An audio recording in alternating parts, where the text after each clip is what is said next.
Heroes and Legends. Dynasties, the main story. The time had finally come. The Holy Emperor, Damien II, his grand general, Hatesh, Damien's father's closest warrior, Jatef Press, the Orician elder, Mobus, Jonathan, the swordman of Penta, and April, head of the Vaspar house, were prepping themselves, ready to attack Androsica. Androsica is a threat to us all. It must be stopped. No, we must see their intentions. Are they rising up like the other powers for glory, or are they rising up for the sake of the people? He had a long history, Hatesh replied, of us versus them, and it was a father, my humble emperor, that led the way in ending the Androsica of old. We must be careful when confronting them. Indeed, we must go. Everyone, replied Damien II, the time has now come. Brace yourselves, for we will go to Androsica and meet them in battle. On the moon planet of Pruwi, Lestron and his forces gathered. They were made aware of the Elders' intentions to invade them. Seeing now that Damien was officially beginning his advance in this age of chaos, Lestron knew that he had to put his mettle to the test. The time had finally come. The age of war has reawoken old foes. Androsica, elders, who will emerge victorious in this epic battle of the ages. On Pui Mountain, the elder forces advance upon the Androsican formation.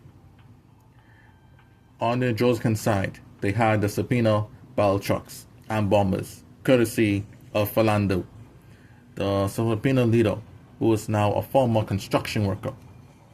Also, they had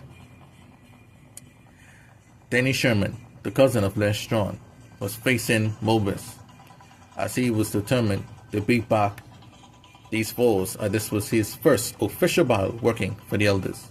Impressive, young one. Why are you here, an Orician working for the Elders? Impressive. Mobus replied, there is much with me yet to be known. However, for now, we must cross blades. Elsewhere, the leader of the Sapina, Philando, was confronting Jonathan of Penta. Well, isn't it the sleeping Penta man? It seems that you could still fight, can you? Jonathan then replied, shut up. The Sapina are a dead power. I'll make sure to put you back where you all belong. Elsewhere, April was fighting Kalia, the tall Penta. Oh wow, this girl is tall. Wait a minute, why is a fellow Penta working for Androsica? Well, you see, Carla replied, Lestron is a dear friend of mine, and I'm standing with him, not with you all. Not because of blind loyalty to one's religion or because one's people is fighting for a cause, but you automatically have to fight alongside them. I thought that was well known. It seems the elders are still stuck in the past. April then replied, I follow Lord Damien because I am his friend as well, and I believe in his cause. Regardless, I will stop you. Elsewhere, the other press was trying his best to use his quick hands against the powerful Jimmy LaFleur, who was the last of the LaFleur warriors in this current age and was determined not to let down his forefathers. For the sake of my ancestor, all of them, the name of LaFleur will not be spat upon here. Prepare yourself, Press. J. Press was impressed. It's been a long time since I fought LaFleur. Are you as strong as Darius, or shall I look for another opponent? Come, let us find out. And the right-hand men of both Lestron and Damien II called Ubi and Hatesh were duking it out as well.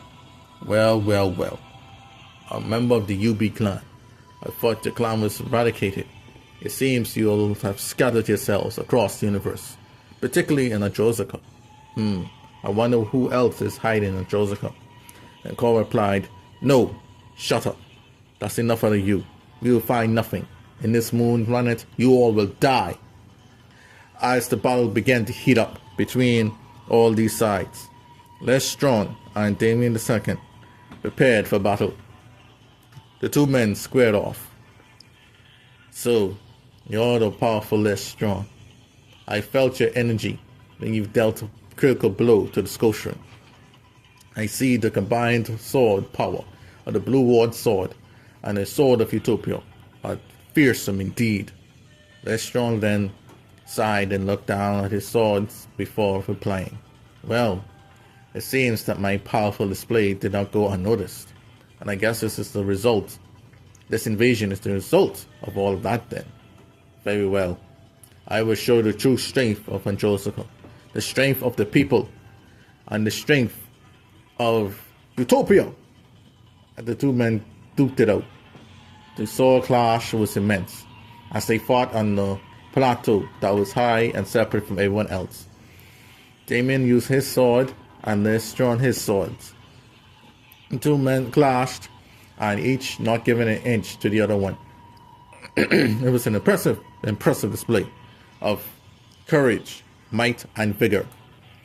The sword techniques of Lestron were heavily studied by Damien as he was in meditation, so Damien knew exactly what to look out for.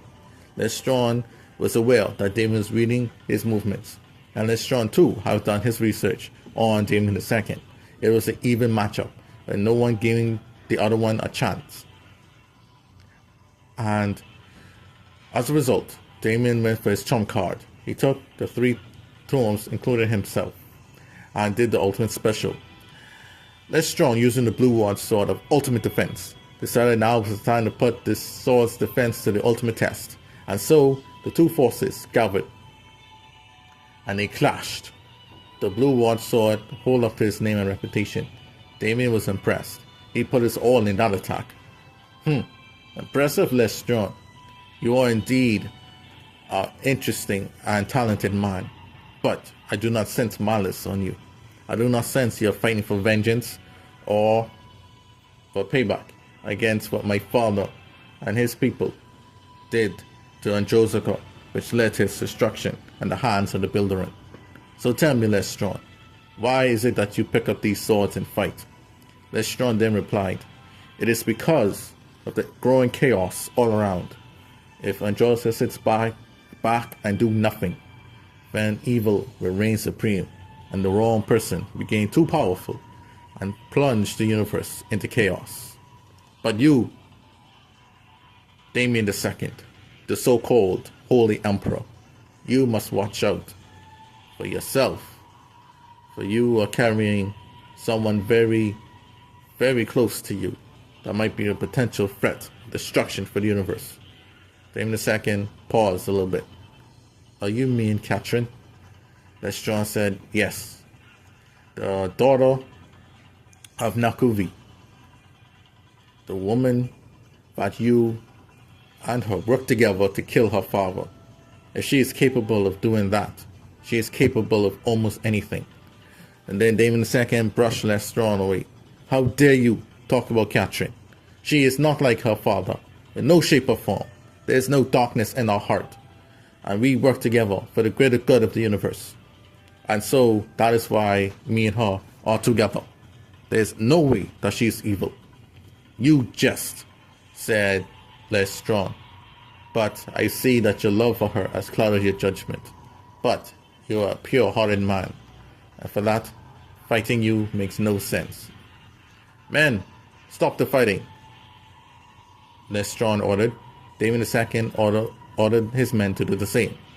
It was now over. The war was won by both sides for the sake of peace. The two men had their differences in terms of how the universe should go. But however, they had the same common ideal.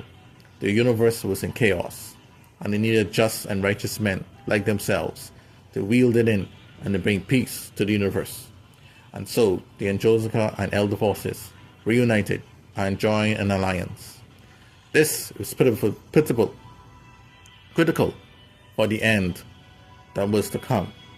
Androsica, the Elders, the Penta, the Subpina, and more, now on the same side once again, in preparation for the darkness that was coming.